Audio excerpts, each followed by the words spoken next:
Welcome to crime diaries. ఈ వారం మన గెస్ట్ విజిబుల్ పోలీసింగ్కి ఎక్కువ ప్రయారిటీ ఇస్తున్న ఐపీఎస్ ఆఫీసర్.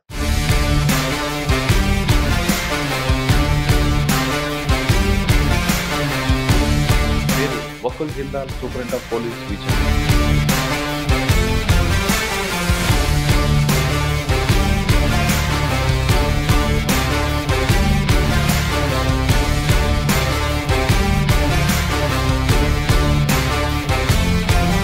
బోటు మునిగిపోయినప్పుడు దాదాపు 15 రోజులు అక్కడే ఉన్నారు. అసలు ఆ ప్రమాదం ఎలా జరిగింది, అందులో మీ రోల్ ఎంతవరకు వచ్చింది? పాపికొండల దగ్గర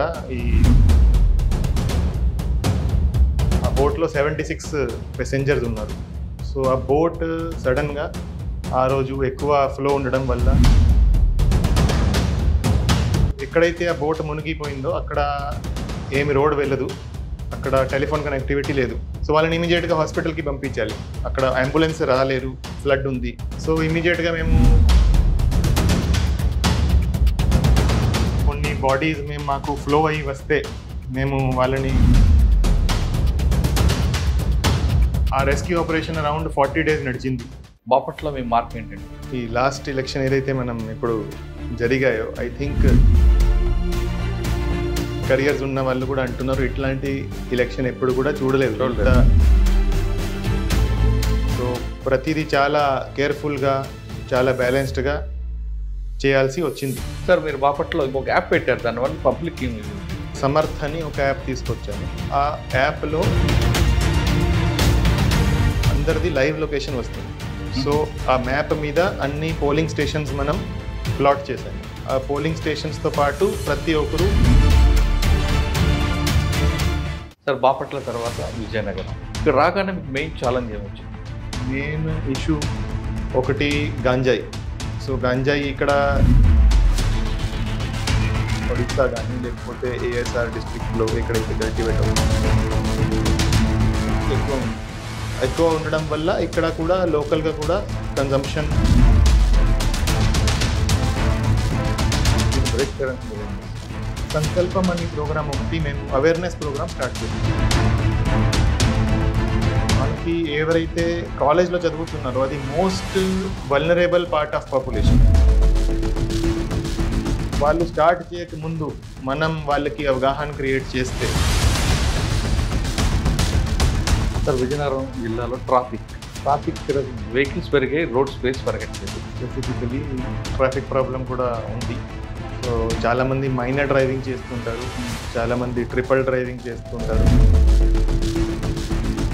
సో దానివల్ల కూడా చాలా వరకు I think triple riding and minor driving తగ్గింది. విజయనగరం ప్రజలకు మీరు ఇచ్చే భరోసా? సో విజయనగరం ప్రజలకి నా సందేశం ఏంటంటే, ఏది ఏమైనా whatever problem is there, మేము ఎప్పుడు కూడా అవైలబుల్గా ఉంటాము. ప్రతి కాల్ మేము అటెండ్ చేస్తున్నాము. సో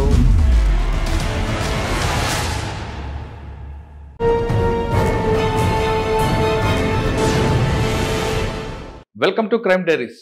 ఈ వారం మన గెస్ట్ విజిబుల్ పోలీసింగ్కి ఎక్కువ ప్రయారిటీ ఇస్తున్న ఐపీఎస్ ఆఫీసర్. పేరు Vakul Jindal, superintendent of police Vizianagaram. Vakul sir గతంలో బాపట్లో పనిచేస్తున్నప్పుడు కూడా అక్కడ కూడా విజిబుల్ పోలీసింగ్కి ఎక్కువ ప్రయారిటీ ఇచ్చారు. అంటే పోలీసింగ్ అనగానే బేసిక్ పోలీసింగ్ చూపించడం, ప్రజలకు మన ప్రాణాలు కాపాడమే ప్రధాన లక్ష్యంగా చూశారు. బాపట్లో పనిచేసిన సమయంలో ఎలక్షన్ కమిషన్ చాలామంది ఆఫీసర్లని ట్రాన్స్ఫర్ చేసింది, కానీ కొంతమందిని మాత్రం ట్రాన్స్ఫర్ చేయలేదు. ఎందుకంటే వాళ్ళ వర్క్ స్టైల్ నచ్చి. ఆ విధంగా ట్రాన్స్ఫర్ చేయని వారిలో వకుల్ సార్, అదేవిధంగా మేడం బల్లికా గారు ఇద్దరు కూడా అందులో ఉన్నారు. బాపట్లో 2 వర్గాల మధ్య జరుగుతున్న ఘటనలో కానీ బాపట్లో ఎలక్షన్ ఎలా చేశారు, అదేవిధంగా బాపట్లో ఒక యాప్ పెట్టారు, ఆ యాప్ యొక్క ఫలితాలు ఏ విధంగా ఉన్నాయో పాటు ప్రస్తుతం విజయనగరం జిల్లాలో ఆయన సంకల్పం అనే ఒక కార్యక్రమం చేపట్టారు. సంకల్పం కార్యక్రమం యొక్క మోటివేట్ ఏంటి, ఆ కాన్సెప్ట్ ఏ విధంగా వచ్చింది, ఆ కాన్సెప్ట్ వల్ల ప్రజలకు ఎలాంటి ఉపయోగం ఉంటుందనే విషయాన్ని సార్ అడిగి తెలుసుకున్నాం. సార్ నమస్తే. బాపట్ల టు విజయనగరం. సార్, బాపట్లో ఎలక్షన్ టైంలో చాలామంది ఆఫీసర్లు ఎలక్షన్ కమిషన్ పక్కన పెట్టింది. దాదాపు 8 మంది 9 మంది పక్కన పెట్టింది. కానీ వకుల్ జిందాల్ గారు కానీ మల్లికా గారికి కానీ ఏ మాత్రం టచ్ చేయకుండా వర్క్ చేయించారు. బహుశా వాళ్ళ మీ మీద వాళ్ళకి మంచి గుడ్ విల్ ఉండొచ్చు. కానీ మీకు ఒకవైపు మీకు ఎక్స్క్యూజ్ చేస్తున్నా మీరు మాత్రం అందరూ మీ మీద ఫోకస్ ఉందని బాపట్లో ఎలక్షన్లో ఎలాంటి ఇష్యూస్ కాకుండా తీసుకొచ్చారు. ఆ ప్రెజర్ కనిపించకుండా మీరు చేసుకొచ్చారు. మీరు ఎలక్షన్ ఎలా చేసుకొచ్చారు? ఆ ప్రెజర్‌ని మీరు ఎలాగా మీరు భరించారు? ఎందుకంటే ఒకవైపు మేడం, ఒకవైపు మీరున్నారు. ఎలక్షన్ కమిషన్ మీ మీద ఫోకస్ పెట్టింది. సీనియర్ ఆఫీసర్‌లను కూడా పెట్టింది. ఆయన ఎక్కడ చిన్న ఇష్యూ కాకుండా తీసుకొచ్చారు. ప్లస్ బాపట్లోనే మీరు ఒక యాప్ తీసుకొచ్చి దానివల్ల ఒక మంచి ఫలితం తీసుకొచ్చారు. ఆ యాప్ యొక్క కాన్సెప్ట్ ఏంటి? ఎలక్షన్ ఎలా మీరు కూల్‌గా, పీస్‌ఫుల్‌గా తీసుకొచ్చారు? ప్లస్ విజయనగరం వచ్చిన తర్వాత ఈ సంకల్ప యాత్ర యొక్క కాన్సెప్ట్ ఏంటి? సో బాపట్లలో ఫస్ట్ బాపట్లకి వెళ్దాం. సరే, బాపట్ల కన్నా ముందు మీరు ఏఎస్పీ రంపచోడవరం. అదే టైంలో బోటు మునిగిపోయింది. అటువైపు రాహుల్ దేవ్ శర్మ గారు ఎస్పీ అనుకుంటా అప్పుడు. అద్నాన్ ఎస్పీ గారు ఎస్పీ. అవునండి. ఆ బోటు మునిగిపోయినప్పుడు దాదాపు 15 రోజులు అక్కడే ఉన్నారు. అసలు ఆ ప్రమాదం ఎలా జరిగింది? అందులో మీ రోల్ ఎంతవరకు వచ్చింది? సో నేను ఏఎస్పీ రంపచోడవరంగా ఫస్ట్ పోస్టింగ్ నాకు పెట్టడం జరిగింది. సో జాయిన్ అయినాక అరౌండ్ 1 మంత్ లోపలే ఒక పాపికొండల దగ్గర ఈ ఫ్రీక్వెంట్గా ఈ బోట్స్లో ఈ టూరిస్ట్స్ వెళ్ళేవారు. సో అప్పుడు ఫ్లడ్ టైం నడుస్తూ ఉంది. ఫ్లడ్ టైంలో ఒక బోట్ వెళ్ళింది. ఆ బోట్లో 76 ప్యాసింజర్స్ ఉన్నారు. సో ఆ బోట్ సడన్గా ఆ రోజు ఎక్కువ ఫ్లో ఉండడం వల్ల, ఎక్కువ ఈ ఫ్లడ్ ఎఫెక్ట్ ఉండడం వల్ల మునిగిపోయింది. సో ఎక్కడైతే ఆ బోట్ మునిగిపోయిందో అక్కడ ఏమి రోడ్ వెళ్ళదు, అక్కడ టెలిఫోన్ కనెక్టివిటీ లేదు. సో క్లోజెస్ట్ పాయింట్ ఎక్కడైతే ఆ బోట్ మునిగిందో దానికి closest point Devipatnam police station. Devipatnam police station నుంచి వెళ్ళడానికి వాటర్లో వెళ్ళాలి, అంటే రోడ్ లేదు. సో వాటర్లో వెళ్ళడానికి 1 అవర్ పడుతుంది. So with the flow 1 hour పడుతుంది, అగేన్స్ట్ ద ఫ్లో 1.5 అవర్ పడుతుంది. సో ఇమీడియట్గా మాకు ఇది ఇలా బోట్ మునిగిపోయిందని మాకు వచ్చింది, ఇన్ఫర్మేషన్ వచ్చింది. సో అప్పటికి ఎస్ఐ, లోకల్ ఎస్ఐ ఇమీడియట్గా ఉన్న స్టాఫ్ 4-5 మెంబర్స్ తీసుకొని వెళ్ళారు. సో నేను ఇమీడియట్గా అక్కడికి రష్ అయ్యాను. సో ఆ రోజు నేను కూడా యాక్చువల్గా పర్మిషన్ తీసుకొని తెలుగు ఎగ్జామ్ రాయడానికి విజయవాడ వెళ్తున్నా. నేను జస్ట్ బండిలో కూర్చుంటున్నా. అప్పుడే ఫోన్ వచ్చింది. అప్పుడు అది క్యాన్సిల్ చేసి నేను నా బండిలో వెళ్ళాను. సో అప్పుడు ఫ్లడ్ టైం కూడా ఉంది. సో ఆ మండలన్నీ ఫ్లడెడ్ ఉన్నాయి. సో మా బండి కూడా దారిలో ఆగిపోయింది, అంటే మా బండి కూడా వాటర్లో ఆగిపోయింది. సో ఇమీడియట్గా నేనున్నాను, నాతో పాటు నా 2 గన్మెన్లు ఉన్నారు. సో అప్పుడు ఇమీడియట్గా అక్కడ ఒక ట్రాక్టర్ వెళ్తా ఉంది. ఆ ట్రాక్టర్ మేము పట్టుకొని ఏదో విధంగా మేము దేవీపట్నం పోలీస్ స్టేషన్కి రీచ్ అయ్యాం. సో రీచ్ అయ్యేసరికి ఎవరు లేరు పోలీస్ స్టేషన్లో. ఒకడే ఉన్నాడు, సెంట్రీ ఉన్నాడు. అందరినీ తీసుకొని ఎస్ఐ ఆల్రెడీ స్పాట్కి వెళ్ళాడు. సో అప్పటికి మాకు ఏమి ఇన్ఫర్మేషన్ లేదు, ఎస్ఐ దగ్గర కూడా ఏమి కమ్యూనికేషన్ లేదు, ఏమీ లేదు, ఫోన్ కలవదు. సో అప్పుడు మేమేం చూసామంటే, మేము రివర్ బ్యాంక్లో ఉన్నాము. మా ముందే 2-3 బాడీస్ కొట్టుకొని రివర్లో ఫ్లో అయి వెళ్తున్నాయి. సో ఇమీడియట్గా అక్కడ ఒక దగ్గరలో ఒక చిన్న బోట్ ఉంది. ఆ బోట్ అతన్ని మేము ఇమీడియట్గా అతనిని ఎంగేజ్ చేసి వెళ్ళి మేము ఆ బాడీను పట్టుకున్నాం. అంటే బాడీను ఫ్లోలో వెళ్ళకుండా బ్యాంక్లోకి తీసుకువచ్చాము. సో అప్పుడే అరౌండ్ 10 మినిట్స్ లోపే ఒక బోట్ వచ్చింది. దాంట్లో అరౌండ్ 16 మెంబర్స్ ఎవరైతే మునిగిపోయి అంటే మునగలేదు, వాళ్ళు సేవ్ అయ్యారు, వాళ్ళకు రెస్క్యూ అయ్యి ఒక బోట్లో వాళ్ళు వచ్చారు. ఆ రోజు ఫార్చునేట్లీ ఒక మెడికల్ క్యాంప్ నడుస్తుంది అదే ఏరియాలో. ఆ మెడికల్ క్యాంప్ ముగించుకొని వాళ్ళు వస్తున్నారు. దారిలో వాళ్ళకి ఇది కనపడింది బై ఛాన్స్. సో ఇమీడియట్ గా ఎవరైతే అక్కడ లైఫ్ జాకెట్స్ తో పాటు ఉన్నారో వాళ్ళు బోట్లో వాళ్ళు ఎక్కించి వాళ్ళు తీసుకువస్తున్నారు. సో ఇమీడియట్ గా 16 మెంబర్స్ ఒకరికి ఒక లేడీ చిన్నపిల్ల ఫ్లో అయిపోయింది, వెళ్ళిపోయింది. కొంతమంది భార్యాభర్తలు వెళ్ళిపోయారు, కొంతమంది ఈ పేరెంట్స్ వెళ్ళిపోయారు. అట్లా అందరూ ఒక షాక్ సిచ్యువేషన్లో చాలా చాలా బాధలో ఉన్నారు. వాళ్ళకి కొన్ని ఇంజరీస్ కూడా ఉన్నాయి. సో అప్పటికి మా దగ్గర ఏం వెహికల్స్ లేవు, ఏమీ లేవు. జస్ట్ మేము రీచ్ అయ్యాము, అక్కడ ఎటువంటి సౌకర్యాలు లేవు, ఏమీ లేవు. సో వాళ్ళని ఇమీడియట్గా హాస్పిటల్కి పంపించాలి. సో హాస్పిటల్కి పంపడానికి కూడా అక్కడ అంబులెన్స్ రాలేరు, బికాజ్ ఫ్లడ్ ఉంది. సో ఇమీడియట్గా మేము కొన్ని ట్రాక్టర్స్ ఏర్పాటు చేసి వాళ్ళను ట్రాక్టర్స్లో పెట్టి రంపచోడవరం ఏరియా హాస్పిటల్కి పంపించాము. తర్వాత ఇది ఇమీడియట్గా సీనియర్ ఆఫీసర్స్కి చెప్పడం జరిగింది. సో సీనియర్ ఆఫీసర్స్కి చెప్పినాక అప్పుడు కొంత ఫోర్స్ వచ్చింది, కొంత హెల్ప్ వచ్చింది. తర్వాత 1 by 1 అందరూ రావడం స్టార్ట్ అయ్యారు. సో స్టార్టింగ్లో నేను, నా గన్మెన్లు ఇద్దరు ఎవరైతే దేవీపట్నం పోలీస్ స్టేషన్లో ఉన్నారో వాళ్ళే ఉన్నాము. సో కొన్ని బాడీస్ మాకు ఫ్లో అయ్యి వస్తే మేము వాళ్ళని బ్యాంక్కి తీసుకొచ్చి వాళ్ళను మేమే లిఫ్ట్ చేసి, ఈవెన్ నేను కూడా లిఫ్ట్ చేసి వాళ్ళని తీసుకొచ్చి వాళ్ళని అక్కడ పోలీస్ స్టేషన్ దగ్గర పెట్టడం జరిగింది. సో అట్లా స్టార్ట్ అయింది. దాని తర్వాత ఆ రెస్క్యూ ఆపరేషన్ అరౌండ్ 40 days నడిచింది. సో అంటే బోట్ బయటికి వచ్చే వరకు 40 days మేము ఆ రెస్క్యూ ఆపరేషన్ నడిపించాము. సో ప్రతిరోజు మేము అరౌండ్ 4 గంటలకి లేచి మార్నింగ్ వెళ్ళే వాళ్ళము. అక్కడ వెళ్ళి బేస్ ఎస్టాబ్లిష్ చేసేవాళ్ళము. అక్కడ ఒక ఇసుక దిబ్బ ఉంది. ఆ ఇసుక దిబ్బ పక్కనే మునిగింది. సో ఆ ఇసుక దిబ్బ మీద వెళ్ళి ఒక టవర్ ఏర్పాటు చేయడం, communication tower, so that wireless communication కోసం. దాని తర్వాత అక్కడ అంత ఫోర్స్ తీసుకువెళ్ళడం, 2 బోట్లు పెద్ద బోట్లు ఫిల్ చేసి ఫోర్స్ తీసుకెళ్ళడం, అక్కడ రెస్క్యూ ఆపరేషన్ చేయడము. బాడీస్ వస్తున్నాయి, 1 by 1 బాడీస్ వస్తున్నాయి. ఆ రెస్క్యూ ఆపరేషన్లో మేము 47 బాడీస్, మేము ప్రతి బాడీ నేను కూడా చూశాను. 47 బాడీస్ మేము వెతికాము, పోస్ట్ మార్టం చేశాము, తర్వాత ఫ్యామిలీస్కి అప్పగించాము. సో నంబర్ ఆఫ్ ఫ్యామిలీస్ అక్కడ క్యాంప్ చేసేవాళ్ళు. అంటే ఈరోజు మా రిలేటివ్ బాడీ ఈరోజు దొరుకుతుందా, రేపు దొరుకుతుందా. So it was a very very sensitive and very very tragic incident. So అదే ఇన్సిడెంట్లో ఆల్మోస్ట్ 800 to 900 దాకా మాకు రెస్క్యూ ఆపరేషన్కి వేరే వేరే ఏజెన్సీలు వచ్చాయి. నేవీ వచ్చింది, ఉత్తరాఖండ్ SDRF వచ్చింది, మన స్టేట్ SDRF వచ్చింది, NDRF వచ్చింది, special parties, fire department. So ఇవన్నీ వాళ్ళందరితో కోఆర్డినేట్ చేస్తూ ఈ రెస్క్యూ ఆపరేషన్ నడిపించాము. ఫైనలీ ఆ బోట్ కూడా బయటికి తీయడం జరిగింది. సో ఇది అంటే నా కెరియర్ స్టార్టింగ్లో ఆ ఎక్స్పీరియన్స్, అంటే ఇంత పెద్ద ఇన్సిడెంట్ హ్యాండిల్ చేయడము, it was a very good learning experience for me and చాలా చాలా memorable and I learnt a lot from that incident. Sir first day మీరు వెళ్ళారు, మీరు విజయవాడ వెళ్తుంటే ఇన్ఫర్మేషన్ రావడం వెళ్ళారు. డే లైటింగ్ కాబట్టి ఒక సిచ్యువేషన్, కానీ నైట్ వచ్చిన తర్వాత అక్కడ ఏం పవర్ ఉండదు, ఫుడ్ ఉండదు, వాటర్ ఉండదు, ప్లస్ విక్టిమ్స్ ఉన్నారు, ఒక డిసీజర్ కనిపిస్తుంటారు, రిలేటివ్స్ వస్తారు, వాళ్ళని కంట్రోల్ చేయడం ఒకటే అయితే వాళ్ళందరికీ వాటర్ మిగతావన్నీ కూడా ఇవ్వడం, ఫుడ్ ఏర్పాటు చేయడం, ఈ ఆపరేషన్ ఎలా చేశారండి? First day, second day, third day, fourth day అంటే ఇంక మొత్తం మెన్ పవర్ వస్తుంటుంది, మీకు ప్రాబ్లం ఉండదు, అసలు కరెంట్ కూడా ఉండదు, ఒకవైపు మావోయిస్ట్ ఎఫెక్టెడ్ ఏరియా. సో అది అంటే చాలా కష్టమైంది. సో స్టార్టింగ్లో ఫోర్స్ కూడా లేదు, ఎవరైతే ఉన్నారో వాళ్ళతోనే మేనేజ్ చేస్తున్నాము. సో బై నైట్ మాకు కొంతవరకు ఫోర్స్ వచ్చింది.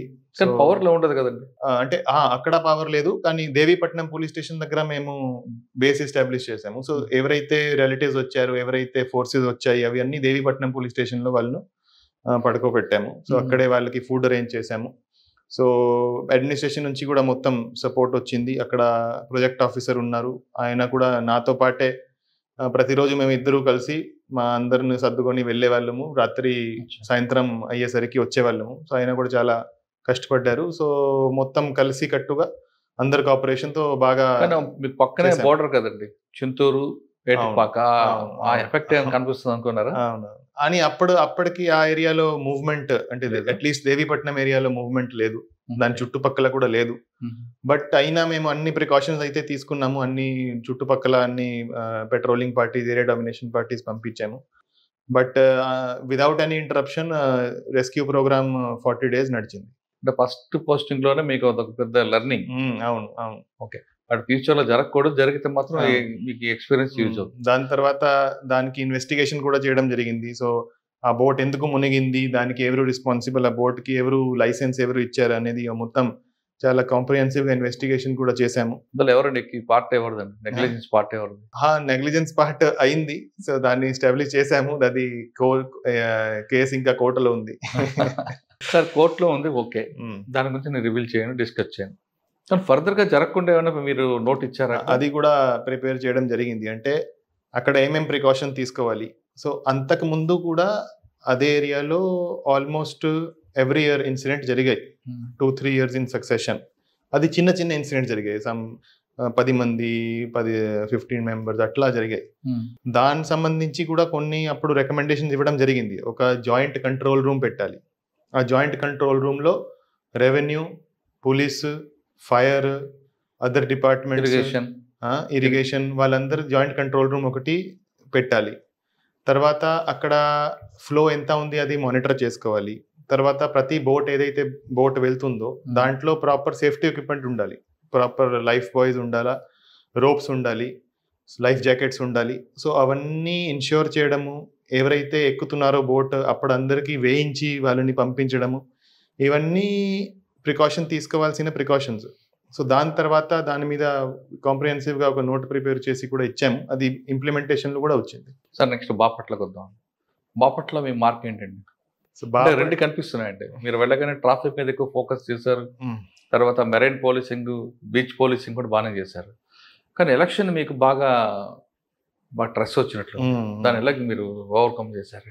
సో అంటే ఈ లాస్ట్ ఎలక్షన్ ఏదైతే మనం ఇప్పుడు జరిగాయో, ఐ థింక్ అందరూ అంటున్నారు, చాలా లాంగ్ కెరియర్స్ ఉన్న వాళ్ళు కూడా అంటున్నారు, ఇట్లాంటి ఎలక్షన్ ఎప్పుడు కూడా చూడలేదు, ఇంత ప్రెషర్ ఉన్న ఎలక్షన్ ఎప్పుడు కూడా చూడలేదు. సో ప్రతి చిన్న ఇన్సిడెంట్, ప్రతి చిన్న ఘటన మీద చాలా చాలా స్క్రూటనీ ఉండేది.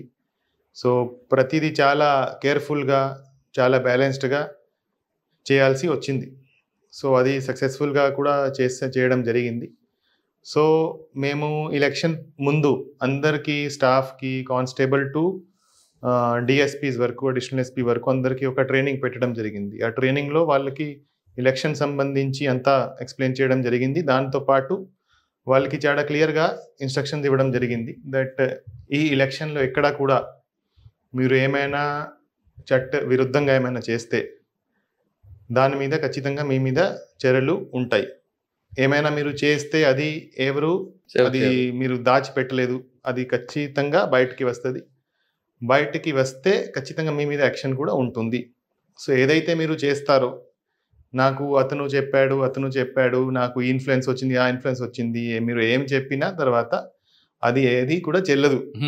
సో ఏదైతే మీరు చేస్తారో మీరు మీ రిస్క్ మీద చేస్తారు, మీరు చాలా జాగ్రత్తగా చేయాలి. ప్రతి చోట వీడియోగ్రఫీ ఉంటుంది, ప్రతి చోట మీడియా వాళ్ళు ఉంటారు. Everything you do is under constant watch. And ఏదైనా మీ మీద అడ్వర్స్ వస్తే ఖచ్చితంగా దాని మీద ఫేర్గా ఎంక్వైరీ చేసి మీ మీద యాక్షన్ తీసుకోవడం జరుగుతుంది. సో దాంతో చాలామంది అందరూ చాలా ఒక టీమ్గా ఏర్పడి చాలా బాగా పనిచేశారు, చాలా హార్డ్ వర్క్ చేశారు. అండ్ మాకు ఎలక్షన్ రోజు కూడా కొన్ని మేము పెద్ద పెద్ద ఇన్సిడెంట్స్ అవాయిడ్ చేయగలిగాము, ఆపగలిగాము. ఏమిటండి? ఒకటి, చీరాల ఎప్పుడు కూడా సెన్సిటివ్గా ఉంటుంది. సో చీరాలలో ఇద్దరు కంటెస్టెంట్స్ మధ్య ఆల్మోస్ట్ ఫైట్ స్టార్ట్ అవబోతుంది. సో అది మేము కరెక్ట్ టైంకి వాళ్ళను హౌస్ అరెస్ట్ చేసి, వాళ్ళ ఫాలోవర్స్ను హౌస్ అరెస్ట్ చేసి ఆపగలిగాము. సో అది ఒకసారి స్టార్ట్ అయితే ఎక్కడ వరకు పోతుంది, ఎలా పోతుంది, అది కంట్రోల్ ఉండదు. సో అది మాకు కరెక్ట్ టైంకి మాకు ఇన్ఫర్మేషన్ వచ్చింది, కరెక్ట్ టైంకి దాని మీద యాక్ట్ చేసాము అండ్ అది కంట్రోల్ చేయగలిగాము. ఓకే. అదేవిధంగా అద్దంకి నియోజకవర్గంలో కూడా అది ఒక ఫ్యాక్షన్ రిడన్ ఏరియా. అక్కడ కూడా ఒక పార్టీ క్యాండిడేట్ని అదర్ పార్టీ సపోర్టర్స్ కొంతమంది సరౌండ్ చేశారు, చాలా ఎక్కువ మంది. అది కూడా మేము ఓన్లీ మాట్లాడుకొని, బోత్ సైడ్ లీడర్స్తో ఫోన్ మీద మాట్లాడుకొని మేము రిజాల్వ్ చేయగలిగాము, వాళ్ళని డిస్పర్స్ చేయగలిగాము. అక్కడ కూడా ఒక పెద్ద ఇన్సిడెంట్ అవర్ట్ అయింది. సో ఇట్లా నంబర్ ఆఫ్ ఇన్సిడెంట్స్ ఉన్నాయి, చిన్న చిన్న ఇన్సిడెంట్స్. ఎక్కడైతే మనకి బయట ఎవరికి తెలియలేదు, ఏమి దాని మీద పెద్ద ఇన్సిడెంట్ ఏమీ కాలేదు, ఎక్కడ అంటే చిన్న ఇన్సిడెంట్ కూడా కాలేదు, కానీ it could have easily converted in to a very very major incident also. So ఎప్పుడైతే మనకి మేజర్ ఇన్సిడెంట్ జరుగుతుందో అది ఇలాంటి చిన్న చిన్న ఇన్సిడెంటే మనం కంట్రోల్ చేయకపోతే, కరెక్ట్ టైంకి కంట్రోల్ చేయకపోతే జరుగుతాయి. ఓకే. సో అది ఐ థింక్ మేము సక్సెస్ఫుల్లీ చేయగలిగాము. సో దానివల్ల నాకు I feel very satisfied that it was done in a very, very professional manner. Okay. Sir, మీకు బాపట్ల ఎంపీగా పోటీ చేసిన కంటెస్ట్ ఆయన ఎక్స్ పోలీస్ ఆఫీసర్, ఆయన నుంచి ఏమైనా ప్రెజర్ వచ్చిందా? లేదు ఈజ్ ఎ థారో జెంటల్మెన్. ఆయన నుంచి మాకు ఎటువంటి ప్రెషర్ ఏమీ రాలేదు. సో లేదు లేదు అసలు లేదు. కానీ రెండు పార్టీలు కూడా, అంటే నేను కేవలం బాపట్ల కాకుండా ఎమ్మెల్యే క్యాండిడేట్లు కూడా రెండు కూడా స్ట్రాంగ్ పార్టీస్ ఉన్నాయి. అవును. రెండు ఏమైనా ప్రజలిచ్చారా, లేదంటే ఇద్దరికి మీరు బయాస్ లేకుండా కరెక్ట్గా తీసుకొచ్చారు? అని వాళ్ళు ఇప్పుడు ఆల్మోస్ట్ అన్ని ఆల్ క్యాండిడేట్స్ నుంచి వాళ్ళకి ఎప్పుడైతే ఏదైనా ఇష్యూ వస్తే వాళ్ళు ఫోన్ చేసేవారు. సో ఫోన్ చేస్తే మేము ఇమీడియట్గా I use to talk to them. So వాళ్ళకి ఏం ఇష్యూ ఉందో, వాళ్ళు అదర్ పార్టీ వాళ్ళు ఇది చేస్తున్నారు అది చేస్తున్నారు, వాళ్ళు కంప్లైంట్ ఇస్తారు, దాని మీద మేము ఇమీడియట్గా యాక్షన్ తీసుకునే వాళ్ళు. ఈవెన్ ఎలక్షన్ డే కూడా lot of calls came. So both parties వాళ్ళు కాల్ చేశారు, ఇది జరిగింది, ఆ బూత్లో ఇది అవుతుంది అది అవుతుంది. సో ఇమీడియట్గా అక్కడ ఫోర్స్ పంపించి we are able to resolve the problems. So I think a party నుంచి ఎటువంటి అలిగేషన్ లేకుండా, ఎటువంటి బయాస్ లేకుండా మేము కంప్లీట్ చేయగలిగాము. మీరిద్దరు మాట్లాడుకున్నారండి ఎలక్షన్ అప్పుడు? మీరు మేడం? యా అంటే చాలా టాపిక్స్ మీద ఎక్కడైనా ప్రాబ్లం వస్తే వి యూస్ టు డిస్కస్. కోఆర్డినేషన్ ఇక్కడ ఏం చేస్తే బాగుంటుంది, ఎలా చేస్తే దాన్ని ఎలా డీల్ చేస్తే బాగుంటుంది. సో మేడం ను చాలా హై ప్రెషర్ డిస్ట్రిక్ట్ లో ఎలక్షన్ అయినాక వైలెన్స్ అయినాక పంపించారు. సో అది కూడా ఆమె చాలా ఒక ఛాలెంజ్ గా తీసుకున్నారు, చాలా హార్డ్ వర్క్ చేశారు. సో అంటే ఆ టైంకి అక్కడ వ్యవస్థ అంతా కొలాప్స్ అయిపోయింది. సో చాలా మంది ఆఫీసర్స్ ని సస్పెండ్ చేశారు. చాలా డిమారలైజ్డ్ ఉంది ఫోర్స్. కంట్రోల్ లేదు వ్యవస్థ మీద, ఎస్పీ ఆఫీస్ కంట్రోల్ లేదు. సో ఆ సిచ్యువేషన్లో పనిచేయడం చాలా చాలా కష్టమైంది, చాలా కష్టపడ్డారు. రాత్రి 12-12:30కి వచ్చేవారు, మళ్ళీ మార్నింగ్ 5:30-6కి వెళ్ళిపోయేవారు. సో బయట నుంచి చాలా ఫోర్స్ వచ్చింది, ఆ ఫోర్స్ను ఎఫెక్టివ్గా యూటిలైజ్ చేయడము, తర్వాత ఎలక్షన్లో ఏదైతే వైలెన్స్ జరిగిందో ఆ కేసెస్లో అందరినీ అరెస్ట్ చేయడము, ఈవీఎంస్ డిస్ట్రాయ్ అయ్యి సో ఆ ఈవీఎం డిస్ట్రక్షన్ మీద కేసెస్ ఇన్వెస్టిగేట్ చేయడము, మళ్ళీ ఈ కౌంటింగ్ ఉంది, కొన్ని రోజుల్లో కౌంటింగ్ ఉంది, కౌంటింగ్లో ఏం వైలెన్స్ లేకుండా చూడడము, దాని మీద ప్రివెంటివ్ యాక్షన్ తీసుకోవడము. సో ఇవన్నీ ఒకే టైంకి చేయడం చాలా చాలా it was a big challenge, but I think she was able to do it successfully. Madam, మా సార్కి వచ్చాం మేడం, ఫస్ట్ ఆ జిల్లాకు వచ్చిన తర్వాత ఇష్యూ జరిగింది, తర్వాత మేడం అక్కడికి వచ్చారు. వచ్చిన తర్వాత బేసిక్ నుండి కూడా ప్రిపేర్ చేసుకుంటూ వచ్చారా అనేది ఉందండి, కరెక్ట్ అంటారా? అంటే ఆల్రెడీ జిల్లా ఎస్టాబ్లిష్ అయింది, ఎస్పీ ఆఫీస్ ఉన్నా ఇన్ అండ్ అవుట్ వాటర్ కూడా లేకుండా పరిస్థితులు ఉందంటున్నారు, వాస్తవమే. అంటే మన ఫౌండేషన్ చేసుకొచ్చారు. సో డిసిఆర్బి అంటే ఆల్మోస్ట్ ఎస్టాబ్లిష్ చేయడము, స్పెషల్ బ్రాంచ్ ఆల్మోస్ట్. అంతకుముందు ఒక ఆఫీసర్ ఉన్నారు కదండి, అప్పుడు ఉన్న పరిస్థితిలో ఏది కూడా సరిగా పని చేయడం లేదు. సో అంతా దిద్దాల్సి వచ్చింది. అంటే ఫౌండేషన్ వేసుకుంటూ వచ్చారు, ఆల్రెడీ ఎస్టాబ్లిష్ అయింది కాకుండా మళ్ళీ ఫ్రెష్గా ఫౌండేషన్ తీసుకొచ్చారు. రైట్ సార్, మీరు బాపట్ల ఇంకొక యాప్ పెట్టారు, దానివల్ల పబ్లిక్ ఏం యూజ్ చేసింది? సో బాపట్ల మేము ఎలక్షన్లో ఒక యాప్ సమర్థ్ అని ఒక యాప్ తీసుకొచ్చాము. ఆ యాప్లో మనకి జిల్లాలో ఉన్న ప్రతి ఒక్కరిది, home guard, constable, ASI, SI, CI అందరిది లైవ్ లొకేషన్ వస్తుంది. సో ఆ మ్యాప్ మీద అన్ని పోలింగ్ స్టేషన్స్ మనం ప్లాట్ చేసాము. ఆ పోలింగ్ స్టేషన్స్తో పాటు ప్రతి ఒక్కరు ఎక్కడ ఉన్నారు, కరెంట్ లొకేషన్ ఎక్కడ ఉంది అది వస్తుంది. ప్రతి ర్యాంక్ది వేరే వేరే కలర్లో వస్తుంది, అండ్ పోలింగ్ స్టేషన్స్ కూడా 2 రకాల కలర్స్లో వస్తాయి. సో మనకి మానిటరింగ్కి చాలా చాలా ఈజీ అయింది.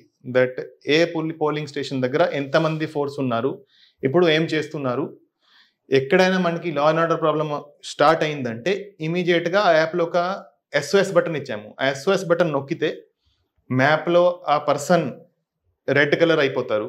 అదేవిధంగా మనకి ఒక ఫోన్ కాల్ వస్తుంది, ఆటోమేటిక్ ఫోన్ కాల్ వస్తుంది, ఫలానా చోట ఒక ప్రాబ్లం జరుగుతూ ఉంది, ఇమీడియట్గా ఫోర్స్ పంపమని మనకి కాల్ వస్తుంది. ఒక SMS కూడా కంట్రోల్ రూమ్కి వస్తుంది. సో కంట్రోల్ రూమ్ నుంచి మనం ఇమీడియట్గా బటన్ ప్రెస్ అయినాక చూస్తాము అక్కడ చుట్టుపక్కల ఎవరెవరు ఉన్నారు, క్లోజెస్ట్ ఫోర్స్ ఎక్కడ ఉంది. సో ఆ క్లోజెస్ట్ ఫోర్స్ వాళ్ళకి ఫోన్ చేసి ఇమీడియట్గా ఆ ప్రాబ్లమాటిక్ ఏరియాకి పంపడం జరిగింది. సో దానికి మాకు చాలా ఉపయోగపడింది. అంటే నార్మల్గా ఎలక్షన్లో మన ఫోర్స్ చాలా డిస్ట్రిబ్యూటెడ్ ఉంటుంది, through out the district distributed ఉంటుంది. ప్రతి ఒక్క పోలింగ్ స్టేషన్ దగ్గర 2 ఒకరు కూడా ఉంటారు. సో ఏమైనా ప్రాబ్లం జరిగితే ఇమీడియట్గా మనకి కంట్రోల్ చేయగలిగిన ఫోర్స్ ఉండదు ఎలక్షన్లో. Because number of polling stations ఉంటాయి, స్ప్రెడ్ అవుట్ ఉంటుంది. సో ఎప్పుడైనా ఏమైనా ప్రాబ్లం జరిగితే నియరెస్ట్ ఫోర్స్ ఎక్కడ ఉంది, వాళ్ళు మినిమం టైంలో రీచ్ అవ్వగలగాలి. దానికి ఈ యాప్ చాలా చాలా ఉపయోగపడింది. సో దాంతో పాటు ఈ యాప్లో మేము ఎలక్షన్ కమిషన్ ఇచ్చిన అంత ట్రైనింగ్ మెటీరియల్ కూడా పెట్టాము. సో ఎవరికైనా ఏమైనా ఎప్పుడైనా వాళ్ళు చెక్ చేయాలంటే, ఏమైనా రూల్ చెక్ చేయాలంటే, ఏమైనా ఈ సిచ్యువేషన్లో ఏం చేయాలని చూడాలంటే ఇమీడియట్గా చూసుకోవచ్చు.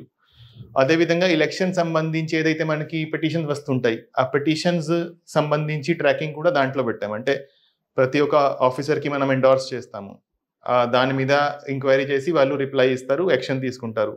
అది కూడా లైవ్ మానిటరింగ్కి ఒక డాష్ బోర్డ్ ఇవ్వడం జరిగింది. సో దాంతోపాటు ఎస్ఓఎస్ బటన్ పెట్టడం జరిగింది. సో ఇది మాకు చాలా చాలా ఉపయోగపడింది. సో దీనివల్ల ఎలక్షన్ రోజు ఇది యూజ్ చేసాం, ఎలక్షన్ ముందు యూజ్ చేసాం, కౌంటింగ్ రోజు కూడా యూజ్ చేశాం. సో ఆల్మోస్ట్ 4,000 మంది మా జిల్లాలో ఈ యాప్ను యూజ్ చేశారు. సో దానివల్ల మాకు ఇన్ఫర్మేషన్ ఫ్లో చాలా త్వరగా వచ్చేది. అంటే నార్మల్ సర్కమ్స్టాన్సెస్లో ఎక్కడో ప్రాబ్లం స్టార్ట్ అవుతుంది, అది మనకి ఎస్పీకి తెలియడానికి టైం పడుతుంది. దీంట్లో ఇమీడియట్గా అతను ఫోన్లో లాగ్డ్ ఉంటుంది యాప్, ఇమీడియట్గా బటన్ నొక్కితే మనకి కంట్రోల్ రూమ్లో ఎస్పీకి తెలిసిపోతుంది.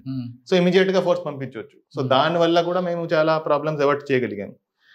ఇదే యాప్ సిఇఓ గారికి అప్పుడు ముఖేష్ మీనా సార్కి కూడా చూపించడం జరిగింది, ఆయన కూడా చాలా అప్రిషియేట్ చేశారు. సిమిలర్ యాప్ ఎలక్షన్ కమిషన్ కోసం, అంటే మన స్టేట్ ఎలక్షన్ కమిషన్లో వాళ్ళు కూడా తయారు చేశారు సిమిలర్ యాప్. అంటే వాళ్ళకి సెక్టర్ ఆఫీసర్స్ ఉంటారు, ఆ సెక్టర్ ఆఫీసర్స్ దగ్గర ఈవీఎంస్ ఉంటాయి. ఎక్కడైనా ఈవీఎంలో ప్రాబ్లం వస్తే ఆ ఈవీఎం రిప్లేస్ చేయడానికి వాళ్ళు వెళ్తారు. వాళ్ళకి కూడా అందరు సెక్టర్ ఆఫీసర్స్కి సిమిలర్ యాప్ తయారు చేసి సేమ్ ఫీచర్స్తో ఇవ్వడం జరిగింది. ఈ టెక్నాలజీ వాళ్ళు అడాప్ట్ చేసుకున్నారు, వాళ్ళు కూడా సేమ్ టు సేమ్ యాప్ తయారు చేశారు, మొత్తం స్టేట్ వైడ్ ఇంప్లిమెంట్ కూడా చేశారు. అండ్ ఇదే యాప్ ఆయన మిగతా ఎస్పీస్కి కూడా యూజ్ చేయమని చెప్పారు. సో ఈ మిగతా జిల్లాల్లో కూడా కొన్ని జిల్లాల్లో ఈ యాప్ యూజ్ చేయడం జరిగింది. సో ఈ యాప్ వల్ల మనకి చాలా ఫోర్స్ ప్రాపర్ టైంలో రీచ్ మనం పంపించగలిగాం.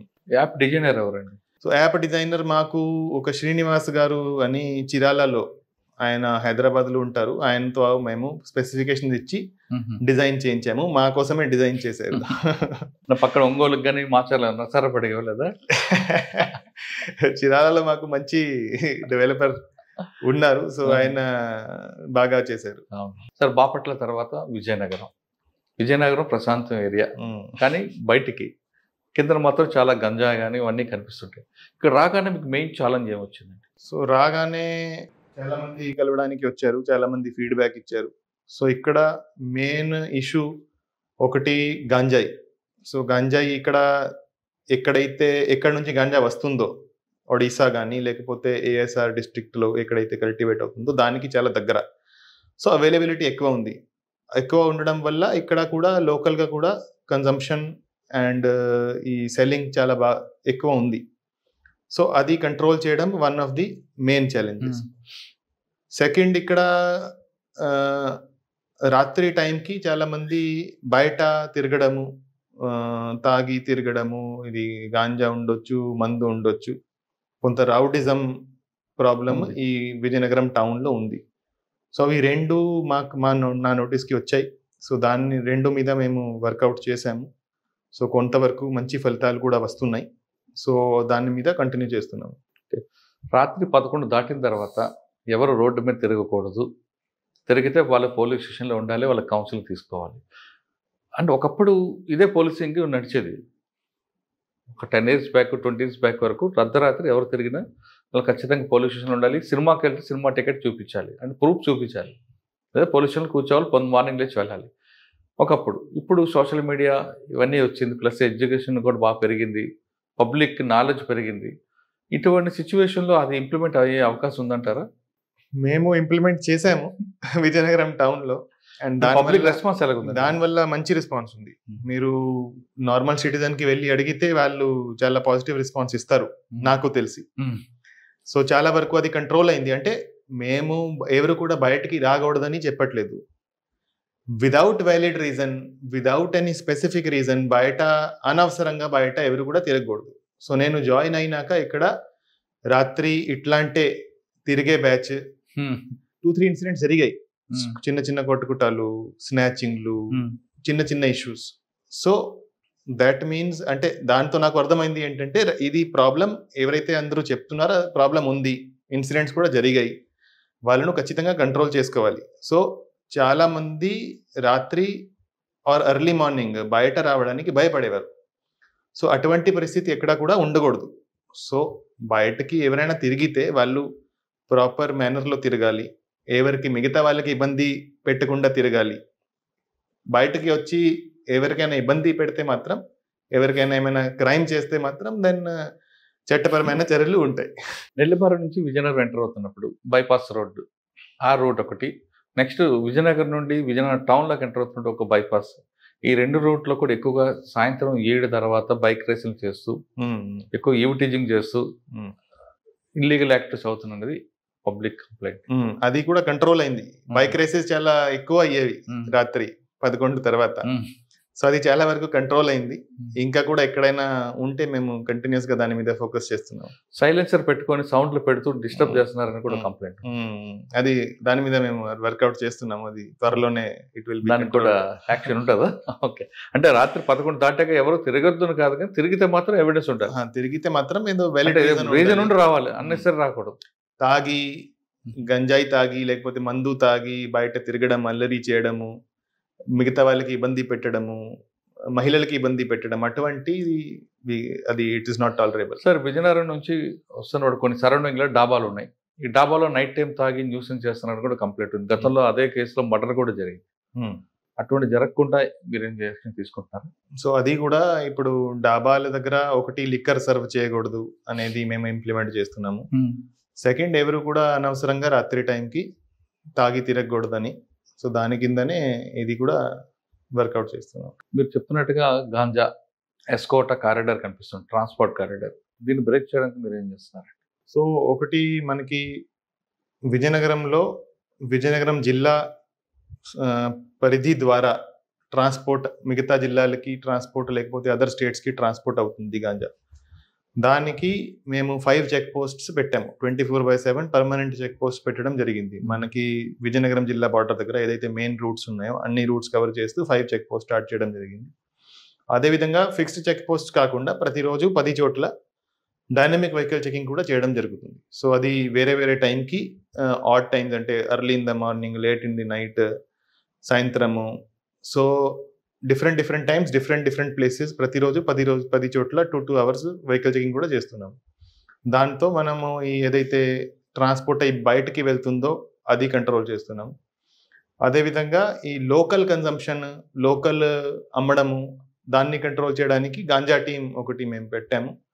సో ఎక్కడైతే ఎక్కువ ఇటువంటి ఏరియాస్ ఉన్నాయో, ఎక్కడైతే ఎక్కువ ఇట్లాంటివి జరుగుతున్నాయో అక్కడ ఫోకస్ చేశాము. అండ్ దాంతో మంచి ఫలితాలు కూడా వచ్చాయి. లాస్ట్ 2 monthsలో మనం అరౌండ్ 30 కేసెస్ రిజిస్టర్ చేశాము. అండ్ 140 దాకా ముద్దాయిలు దాంట్లో అరెస్ట్ అయ్యారు. ప్రతి కేసు ఏదైతే మనం రిజిస్టర్ చేశామో ప్రతి కేసులో ఆ గాంజా ఎక్కడి నుంచి వచ్చింది, ఎవరు తీసుకొచ్చారు, ఎవరు అమ్మారు, ఎవరు కొన్నారు, ఎవరు కన్జ్యూమ్ చేశారు, ప్రతి ఒక్కరిని ఆ కేసులో మనం అక్యూజ్గా పెట్టడం జరిగింది. సో దాంతో చాలా కొంత భయం వచ్చింది. సో ఇదే మేనర్లో కంటిన్యూ మేము చేస్తున్నాము. సో దాంతో ఇది ఒకటి ఎన్ఫోర్స్మెంట్ పార్ట్.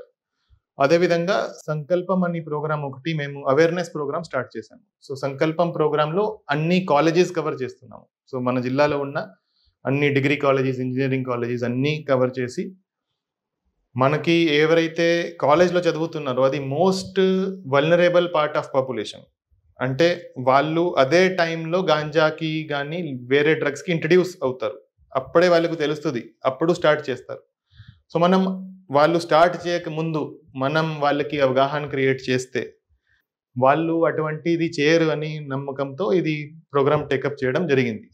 దానికోసమే దాన్ని స్లోగన్ కూడా పెట్టాము, బీ స్మార్ట్ డోంట్ స్టార్ట్. అంటే కొంత అయినా తెలివి ఉంటే మీరు ఇది స్టార్ట్ చేయకూడదు. సో దానికి సంబంధించి ప్రతి కాలేజ్లోకి వెళ్ళి ఒక మంచి పవర్ పాయింట్ ప్రెజెంటేషన్ తయారు చేశాము. దాంట్లో ఎన్ని రకాల డ్రగ్స్ ఉంటాయి, ఏ డ్రగ్ కన్జ్యూమ్ చేస్తే ఏమవుతుంది అది కాదు, ప్రాక్టికల్ విషయాలు. అంటే డ్రగ్స్ స్టార్ట్ ఎలా అవుతాయి, నార్మల్గా యూత్ డ్రగ్స్ ఎందుకు స్టార్ట్ చేస్తారు, ఒకసారి స్టార్ట్ అయితే దాన్ని ఎలా కంట్రోల్ చేయాలి, ఎలా హెల్ప్ సీక్ చేయాలి, ఏమైనా మీకు ప్రాబ్లం ఉంటే ఎవరిని అప్రోచ్ చేయాలి. సో అటువంటి ప్రాక్టికల్ ఇష్యూస్ను దాంట్లో మనం ఇంక్లూడ్ చేస్తూ ఒక ప్రెజెంటేషన్ తయారు చేయడం జరిగింది. అదేవిధంగా అందరికీ ఒక ప్రింటెడ్ బ్రోషర్ ఇస్తున్నాము. అది 4 pages బ్రోషర్. దాంట్లో ఇవే ఆస్పెక్ట్స్ మీద డీటెయిల్గా చాలా కన్సైజ్ మేనర్లో అది ఇన్ఫర్మేషన్ ఇవ్వడం జరుగుతుంది. సో మా ఉద్దేశం ఏంటంటే చాలా మందికి ఈ డ్రగ్స్ గురించి తెలియదు. అంటే దానికి ఎంత డిజాస్ట్రస్ కాన్సిక్వెన్సెస్ ఉంటాయి, ఎంత హానికరమైనవి ఇవి తెలియదు. నార్మల్గా వాళ్ళు ఏదో మేము సరదాగా మా ఫ్రెండ్స్ కన్జ్యూమ్ చేస్తున్నారు, మేము కూడా స్టార్ట్ చేస్తాము, డ్రగ్స్ కన్జ్యూమ్ చేస్తే ఎలా ఉంటుంది అది క్యూరియాసిటీతో, లేకపోతే చిన్న చిన్న ప్రాబ్లమ్స్, కాలేజ్లో వచ్చి ఎక్కువ ప్రెషర్ ఉంటుంది, సోషల్ ప్రెషర్ వస్తుంది, అకాడమిక్ ప్రెషర్ వస్తుంది, ఆ ప్రెషర్లో కొంతమంది స్టార్ట్ చేస్తారు, కొంతమంది లవ్ ఫెయిలియర్ వల్ల స్టార్ట్ చేస్తారు. సో అంటే వాళ్ళు చాలా చిన్న విషయం అనుకొని స్టార్ట్ చేస్తారు. అది ఎంతవరకు తీసుకెళ్తుంది, ఎంత డిజాస్ట్రస్ ఉంటుంది అది వాళ్ళకి తెలియదు. సో అది వాళ్ళకి తెలిస్తే వాళ్ళు అటువంటి చేయరు. సో ఇప్పుడు డ్రగ్స్ కేసులో మనం పట్టుబడితే 20 సంవత్సరాల దాకా శిక్ష ఉంది. నార్మల్గా మర్డర్ చేస్తే లేకపోతే rape, the most heinous crimes, దాంట్లో లైఫ్ ఇంప్రిజన్మెంట్ అంటారు. లైఫ్ ఇంప్రిజన్మెంట్ అంటే 14 years తర్వాత బయట వచ్చే అవకాశం ఉంటుంది. సో డ్రగ్స్ అంటే ఎంత సీరియస్ క్రైమ్ అనేది నార్మల్గా ఎవరికి తెలియదు. దాని మీద మేము ఎడ్యుకేట్ చేస్తున్నాము. ఆల్రెడీ దానికి అడిక్ట్ అయి ఉన్నారు అనుకోండి కొంతమంది. సో దానికి డి అడిక్షన్ సెంటర్ ఇక్కడ ఆల్రెడీ నడుస్తూ ఉంది గవర్నమెంట్ హాస్పిటల్లో. దానికి కొంతమందిని మేము అడ్మిట్ కూడా చేయించాము. సో వాళ్ళకు ఎవరైతే అడిక్ట్ అయి ఉన్నారో వాళ్ళకి హెల్ప్ చేస్తున్నాము. ఎవరైతే జస్ట్ స్టార్ట్ చేశారో వాళ్ళు ఎడ్యుకేట్ అయ్యి వాళ్ళు వదిలేస్తారు మేము ఆశిస్తున్నాము. సో ఎవరైతే స్టార్ట్ చేయలేదో వాళ్ళు స్టార్ట్ చేయకూడదు. అదే మెయిన్ ఉద్దేశం ఈ ప్రోగ్రామ్ది. సో అందరికీ అవగాహన ఉంటే ఖచ్చితంగా వాళ్ళకి కొంతైనా తెలివి ఉంటే ఎవరు కూడా అన్ని తెలిసినాక ఎవరు కూడా చేయరు. నార్మల్గా ఇప్పుడు మనకి ఏమైనా జాబ్ వస్తే పోలీస్ వెరిఫికేషన్ ఉంటుంది, అది ఎవరికి తెలియదు. ఏమైనా పాత క్రిమినల్ చిన్న చిన్న ఈ డ్రగ్ కేసు ఉంటే, లేకపోతే ఏమైనా చిన్న చిన్న బాడీలీ అఫెన్స్ కేసు ఉంటే, పెట్టి కేసులు ఉంటే, అది దానివల్ల మనకి జాబ్ వచ్చినాక కూడా వాళ్ళు మనకి తీసుకోరు. పోలీస్ వెరిఫికేషన్లో కేసు వస్తుంది, వాళ్ళు యాక్సెప్ట్ చేయరు. సో అది కూడా వాళ్ళకి చెప్తున్నాము, మీరు ఏమైనా డ్రగ్స్ కన్జ్యూమ్ చేసి ఏమైనా పట్టుబడితే, లేకపోతే డ్రగ్స్ కోసం డబ్బు కావాలి, ఆ డబ్బు కోసం కొంతమంది చిన్న చిన్న క్రైమ్ స్టార్ట్ చేస్తారు. సో దానివల్ల మీరు ఏమైనా క్రైమ్ చేస్తే మీ జీవితం నాశనం అయిపోతుంది, మీ ఫ్యూచర్ నాశనం అయిపోతుంది అని కూడా ఎడ్యుకేట్ చేస్తున్నాము. సో మా నమ్మకం ఏంటంటే ఇదంతా తెలిసినాక ఎవరైతే స్టార్ట్ చేయలేదో వాళ్ళు చేయరు. అంటే మీ ఆబ్జెక్టివ్ మంచిది కనిపిస్తుంది, అది ఇంప్లిమెంట్ అవుతుందా అన్నది. ఖచ్చితంగా అవుతుంది. ప్రతి ఒక్కరు ఒక రేషనల్ హ్యూమన్ బీయింగ్. ప్రతి ఒక్కరు ప్రతి పని చేసే ముందు కొంత అయినా ఆలోచిస్తారు. సో కొంత అయినా ఆలోచన ఉంటే ఖచ్చితంగా దాని మీద దాని ఇంపాక్ట్ అవుతుంది. కానీ విజయనగరం జిల్లాలో ఎక్కువగా ఈవి టీచింగ్ కేసులు ఎక్కువ అవుతుంటాయి. అంటే మీ కేసులకి పోలీస్ స్టేషన్కి వచ్చి కొన్ని ఉంటాయి, రాకుండానే కొన్ని కాంప్రమైజ్ అవుతుంటారు. వాటి మీద మీరు ఏమైనా షీ టీమ్స్ లాంటివి కానీ డెక్క ఆపరేషన్లు కానీ చేస్తుంటారా? సో ఇప్పుడు నేను వచ్చినాక విజయనగరం టౌన్ వరకు షీ టీమ్స్ ఒకటి మేము స్టార్ట్ చేశాము. సో మీరు చెప్పినట్టు సాయంత్రం టైంకి, అదేవిధంగా కొంతమంది రాత్రి టైంకి కూడా ఈవ్ టీజింగ్ జరుగుతూ ఉంటుంది. సో ఈవ్ టీజింగ్ కంట్రోల్ చేయడానికి షీ టీమ్స్ స్టార్ట్ చేయడం జరిగింది. అది కూడా మంచి ఫలితాలు ఇస్తూ ఉంది. సో అదేవిధంగా ఈ పాక్సో కేసెస్ కూడా మనకి చాలా జరుగుతుంటాయి. చాలామంది ప్రేమలో పడి ఎలోప్ అవ్వడము, దాని తర్వాత వాళ్ళ మీద పాక్సో కేసు రిజిస్టర్ అవ్వడము, అరెస్ట్ అవ్వడం జరుగుతూ ఉంది. చాలా మందికి ఈ పాక్సో యాక్ట్ సంబంధించి వాళ్ళకి తెలియదు. అంటే లెస్ దెన్ 18 years ఉంటే ఎవరైనా కూడా ఈ సెక్షువల్ ఇంటర్ కోర్స్ చేస్తే దాని మీద అది కన్సెంట్ ఉన్నా లేకపోయినా ఖచ్చితంగా ఇట్స్ ఎ క్రిమినల్ అఫెన్స్. దాని మీద కేసు నమోదు చేసి ఖచ్చితంగా అరెస్ట్ చేయాల్సిందే, ఖచ్చితంగా శిక్ష భరించాల్సిందే అనేది చాలా మందికి తెలియదు. దాని మీద కూడా మేము స్కూల్స్లో వెళ్ళి కాలేజెస్లో వెళ్ళి అవగాహన కల్పిస్తున్నాము. సో దట్ ఇటువంటి తెలియకుండా ఇటువంటి యాక్టివిటీస్లో ఇటువంటి నేరాలు జరగకుండా మనం ఏమైనా ఇన్ష్యూర్ చేయగలుగుతాం. అంటే మీరు చెప్తున్నట్లుగా కొన్ని విజయనగరం టౌన్ కాకపోయినా చుట్టుపక్కల బొబ్బిలి, చీపురుపల్లి, గరివిడి ఈ ప్రాంతంలో తీసుకుంటే, లేదా ఎస్కోట ఆ ప్రాంతంలో సినిమాల ప్రభావం, సీరియల్ ప్రభావం తెలియదు కానీ ఎల్లోప్మెంట్ 10th క్లాస్ 7th క్లాస్ నుంచే లవ్లో పడడం, ఎల్లోప్మెంట్ అవుతుంటారు. ఆ 7th క్లాస్ నుంచి వాళ్ళకి మనం క్లాసుల్లో వెళ్ళి ఈ ఇష్యూ చెప్తే కొంచెం మార్పు వచ్చే అవకాశం ఉంది కదండి. ఖచ్చితంగా ఉంటుంది. అండ్ అది మేము ట్రై చేస్తున్నాము.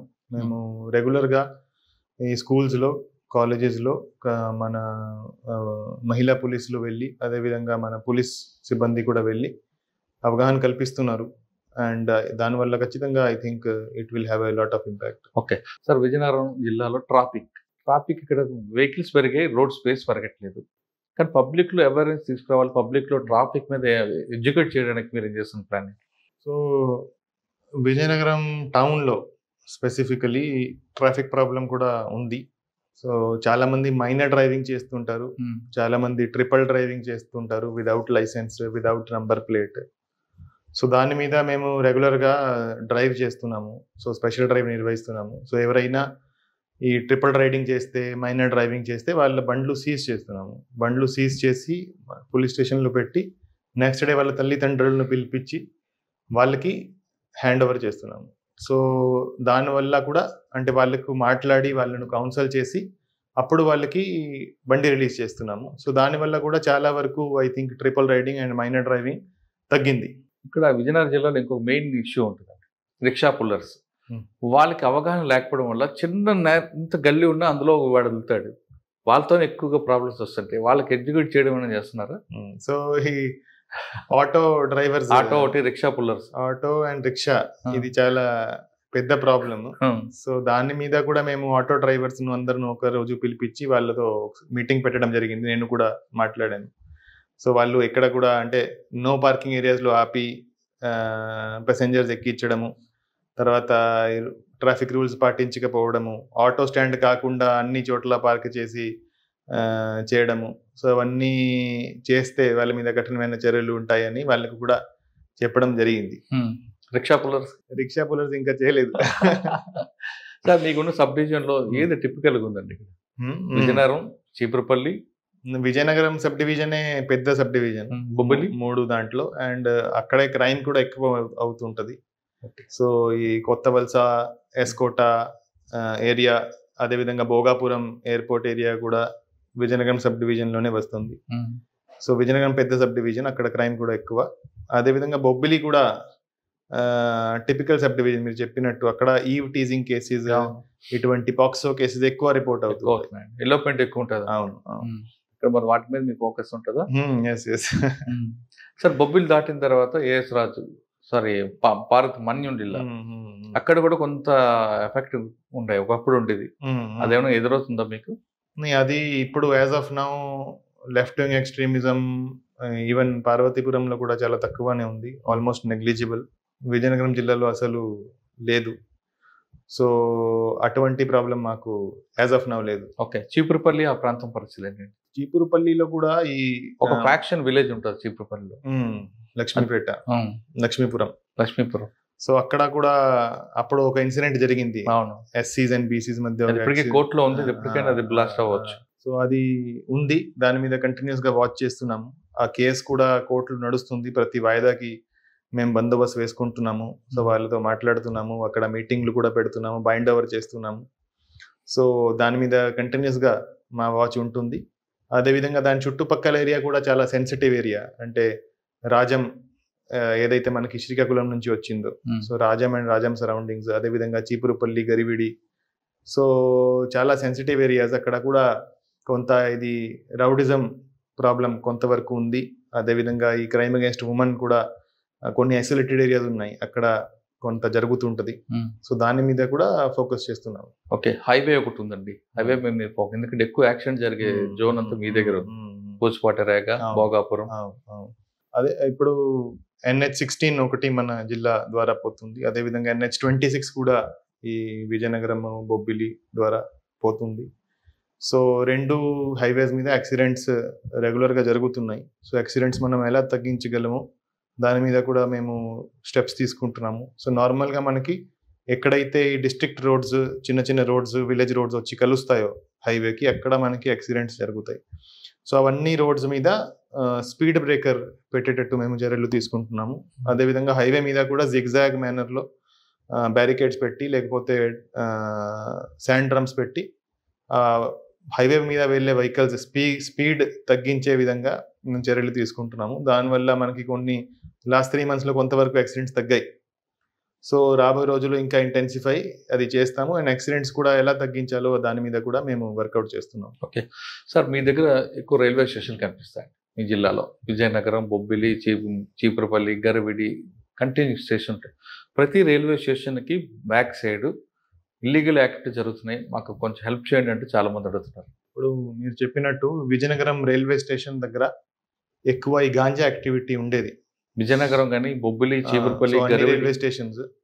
సో అన్ని దాని మీద మేము ఫోకస్ చేసాము. ఫర్ ఎగ్జాంపుల్ ఈ విజయనగరం రైల్వే స్టేషన్ దగ్గర గాంజా అమ్మడం, గాంజా కొనడము ఎక్కువ ఉండేది. ఇప్పుడు that has been controlled. So ఇప్పుడు ఎవరు కూడా అక్కడ మీకు కనపడరు.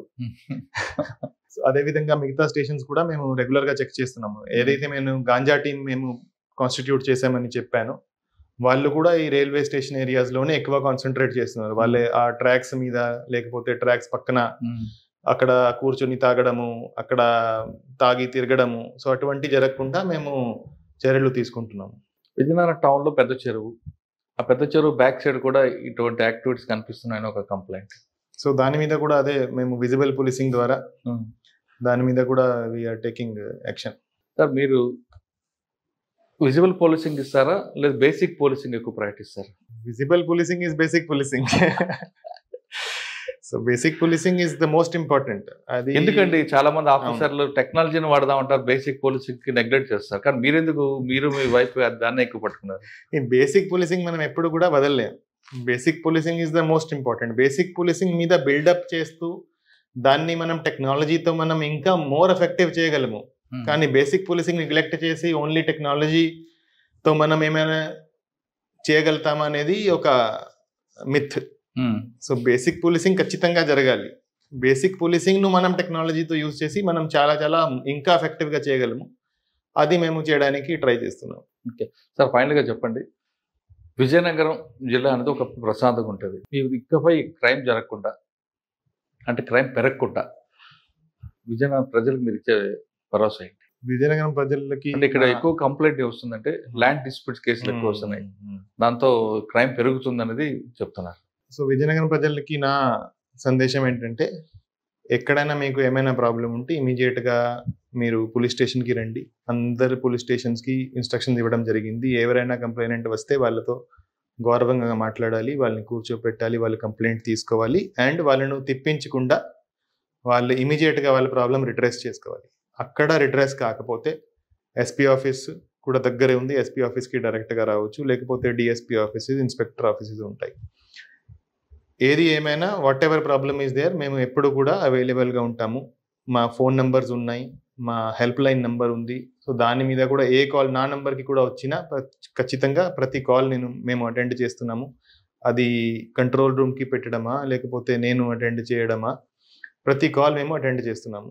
సో ఎవరికైనా ఏమైనా ప్రాబ్లం ఉంటే ఇమీడియట్గా పోలీస్ డిపార్ట్మెంట్ అప్రోచ్ చేయండి. మేము ఈ ప్రాబ్లం ఖచ్చితంగా రిజాల్వ్ చేస్తాము అండ్ చట్టపరమైన చర్యలు తీసుకుంటాం. కానీ ల్యాండ్ రైడ్ పెరగడం వల్ల ఈ సివిల్ డిస్ప్యూట్స్ వస్తున్నాయి. పోలీస్ స్టేషన్కి వెళ్తే సివిల్ మ్యాటర్ని పంపిస్తున్నారు, కోర్టుకి వెళ్తే టైం లేట్ అవుతుంది, కాబట్టి థర్డ్ పార్టీకి వెళ్లాల్సి వస్తుందంటూ కొంతమంది చెప్తున్నారు. అటువంటి వాళ్ళకి మీరు ఇచ్చే message? Land disputes involves number of departments. So land disputes basically revenue department subject. So దాని మీద పోలీస్ రోల్ చాలా లిమిటెడ్గా ఉంటుంది. సో ఏమైనా ల్యాండ్ డిస్ప్యూట్ మా దగ్గర వచ్చినా కూడా మేము కూడా అల్టిమేట్లీ ఎంఆర్ఓకి లెటర్ పెట్టి దాని మీద మనం రిపోర్ట్ తెప్పించి దాని మీద యాక్ట్ చేయడం మనం చేయగలము. సో ల్యాండ్ డిస్ప్యూట్ బేస్ చేసుకుని కొంతమంది కొట్టుకుంటున్నారు, గొడవ పడుతున్నారు, ఆర్గ్యూ చేస్తున్నారు, తిట్టుకుంటున్నారు, థర్డ్ పార్టీకి వెళ్తున్నారు. సో అదే, సో ఇప్పుడు ఏమైనా ల్యాండ్ డిస్ప్యూట్ ఉంటే revenue department is there, collector గారు ఉన్నారు, జాయింట్ కలెక్టర్ గారు ఉన్నారు, ఆర్డీఓలు ఉన్నారు. సో వాళ్ళను అప్రోచ్ అవ్వాలి. ఏమైనా దాంట్లో క్రిమినల్ కంటెంట్ ఉంటే పోలీస్ను అప్రోచ్ అవ్వాలి. మీ ప్రాబ్లం ఖచ్చితంగా రిజాల్వ్ చేస్తాము. We will try to resolve it. But third పార్టీకి వెళ్ళడం అంటే అది that is not correct and that is not lawful. And దాంతో ప్రయోజనం కూడా ఎంతవరకు ఉంటుంది ఐఎమ్ నాట్ ష్యూర్. సో ఏమైనా ఉంటే please approach us directly and we will resolve your problem. కానీ కొంతమంది షాపులు ఖాళీ చేయట్లేదు, రెంట్లు ఇవ్వట్లేదు, అద్దెలు ఇల్లు కూడా ఖాళీ చేయట్లేదు. వాళ్ళ కోసం పోలీస్ స్టేషన్కి వెళ్తే సివిల్ మ్యాటర్ అంటున్నారు. అంటే మీ డ్యూటీ కాకపోయినా ఏం చేయాలనేది వాళ్ళ ప్రశ్న అండి. దానికి మనకి కోర్ట్స్ ఉన్నాయి. ఇప్పుడు పోలీస్ డిపార్ట్మెంట్ ఎంతవరకు మేము లాఫుల్గా చేయగలుగుతాము అంతవరకే చేయగలుగుతాము.